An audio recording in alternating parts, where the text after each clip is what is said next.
السلام عليكم ورحمة الله وبركاته.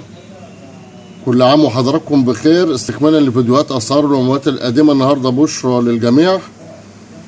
أي عملة إصدار عام 1991 بتعمل النهاردة 15,000 جنيه. العملات دي نادرة عشان ما حدش يقول أنا عندي كتير، وممكن يبقى عندك كتير وأنت مش واخد بالك.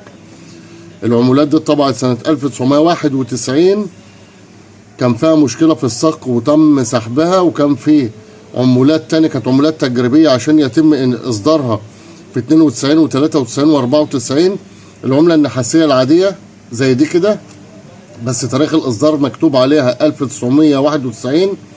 عملة القرش والخمس قروش والاتنين قرش والعشر قروش بتعمل النهاردة 15,000 جنيه. المكان البيع بتاعها شارع عماد الدين في القاهرة ومحلات خان الخليلي، او بتعرضها على اوليكس او بتعرضها على امازون، لكن سعرها الحالي بيبدأ من 10 ل 15,000 جنيه على حسب حالتها.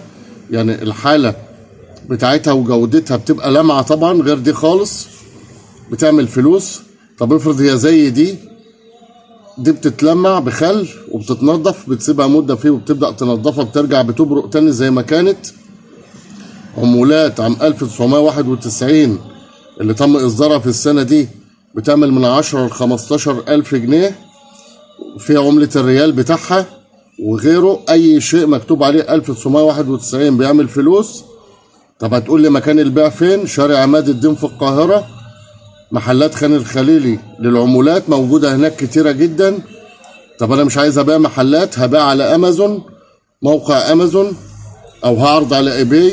وفي مواقع مصرية جديدة جدا لسه طالعة الأيام دي بتعرض العملات المصرية وبتقيمها حسب سعرها العالمي. متابعة ولايك للفيديو. متابعني على اليوتيوب محمد حكيم بورسعيد، وبالتوفيق للجميع.